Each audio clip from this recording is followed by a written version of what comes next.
Eto naman po mga bossing ko, ang isa sa mga pinaka-powerful at pinaka-paborito ko na pampaswerte. Simula ng 2019 mga bossing ko, gumawa po ako ng ganito at nagtuloy-tuloy ang pasok ng swerte po sa akin. Lahat ng mga pangarap ko ay hindi ko po inaasahan na natupad. Bukod po sa talaga namang ako'y humingi ng sign sa mahal na Panginoon, nabigyan lang ako ng isang pagkakataon at hindi ko to sasayangin. Lalo ko sisipagan at gagalingan mga bossing. At ito nga po hindi ako makapaniwala sa mga sunod-sunod na blessing na dumating po sa akin.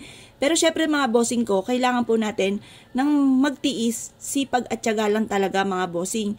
Dahil wala pong patutunguhan ng ating pong mga pangarap kung kayo po ay batugan. Kasi ako po mga bossing ko, dati ako po ay kino-question ko pa mahal na Panginoon. Bakit ano po nangyari sa akin? Mantalang napakasipag ko naman at lahat po ay nirarakit ko. Bakit ganoon ang aking buhay?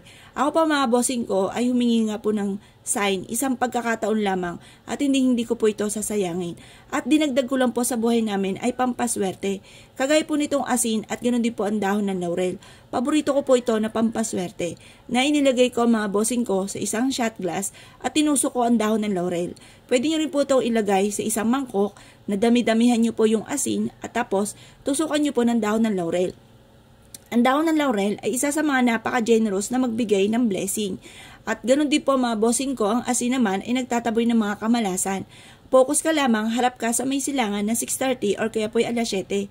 Sabihin nyo po dito sa dalawang sangkap na ito na lahat ng mga pangarap ko ay matutupad.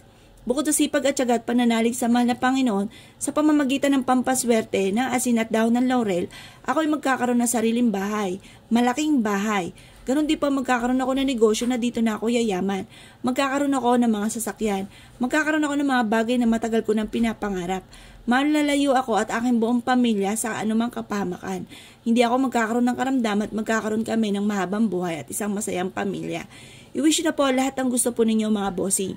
Ito po isubok na napakaswerte.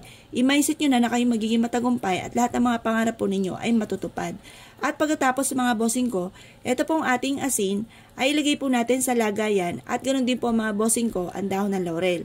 Ito po mga bossing ko ay painitan natin sa sinag po ng araw. At pagkatapos sa alas 8 ng umaga ay kunin nyo po ito. Ilagay nyo po ito sa likod ng pintuan or kaya po sa center table or kaya po sa pagkainan kung saan kayo ay nakain. Pwede rin naman po ito sa bawat sulok ng inyong tahanan. Pwede rin po ito sa ilalim ng inyong pong higaan. Ang dulot po nito ay napakaswerte. Pwede rin na maglagay kayo ng ganito sa inyo pong CR. Kasi sa CR po natin ay maraming mga butas-butas. Kagaya po ng aridoro, lababo na mga toothbrush na hilamusan po natin at paliguan po natin. Diyan ang pinaka-main din po mga bossing ko na naglalabas-masok ang mga kamalasan. Kaya meron tayong proteksyon mga bossing. Ito po mga bossing ko, isa sa mga subok na at paborito ko na pampaswerte. Kung naniniwala po kayo at nais po itong gawin, subukan nyo na po ito mga bossing. Huwag ka na mag-alinlangan pa. Marami po nagpatotoo po dito at isa rin po ako mga bossing. Hindi na ako magtuturo dahil maraming blessing na naibigay po sa akin ito. Kaya ako po naniniwala at nais po itong gawin mga bossing. Ay siya mga bossing, good luck po sa inyo po lahat.